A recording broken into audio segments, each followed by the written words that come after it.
If you've been searching for your next great read, today I'm sharing my favorite books of 2025 so far. I've experimented with a lot of different ways to track my favorite books of every year. Sometimes I've done separate lists in June and December. Sometimes I've included only new releases, and sometimes everything I read, no matter when it was published.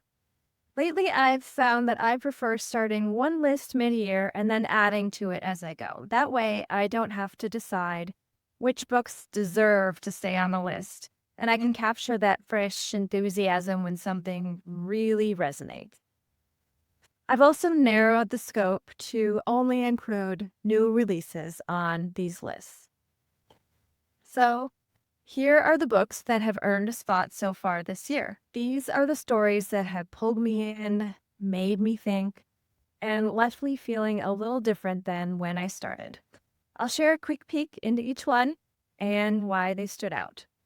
If you've read any of these or have your own favorites this year, I would love to hear about them in the comments.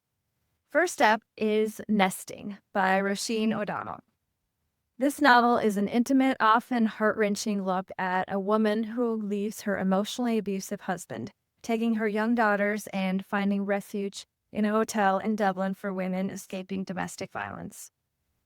It's such a clear-eyed portrayal of how hard it can be to leave, not just physically, but emotionally, and how the real challenge often begins after you walk out the door. If you appreciate character-driven stories about resilience and hope, this one is a must-read.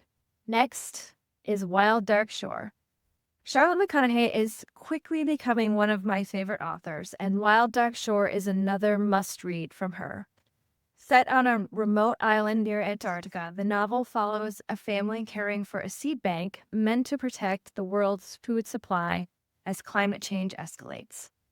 When a mysterious woman washes ashore, their isolation on the island is disrupted and secrets start to unravel.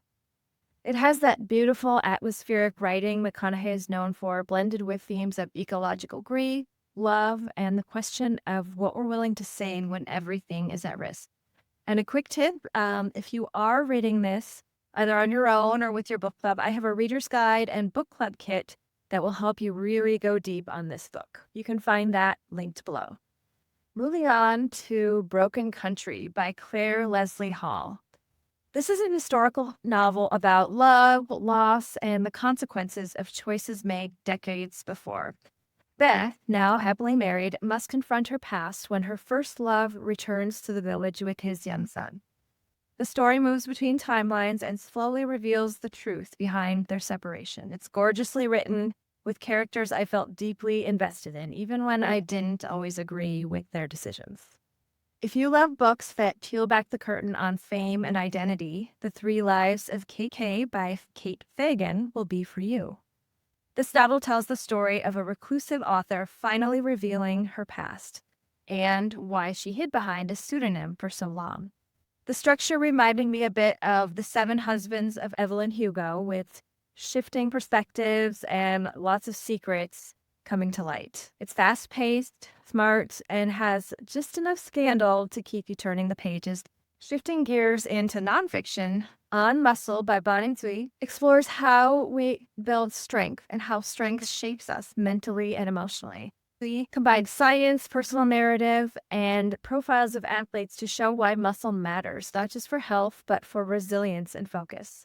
If you're interested in the body or looking for a motivating read, this one will inspire you to move. The Names by Florence Knapp has one of the most intriguing premises I've read all year. A woman hesitates to name her newborn son after her controlling husband, and from that moment, the story splinters into 3 alternate timelines. Over 35 years, you see how that single choice shapes the lives of her children, her marriage, and her own identity. It's dark in places and deals with domestic abuse, but it's also compelling and thought-provoking. Finally, Good Dirt by Charmaine Wilkerson is a layered family story about grief, legacy, and the search for belonging. After her brother's death and a very public heartbreak, Edna retreats to France to piece together her family's history, including the secrets held in a broken piece of pottery. I love Wilkerson's ability to balance multiple timelines and make both feel equally rich. Fans of Black Cake will find a lot to admire here.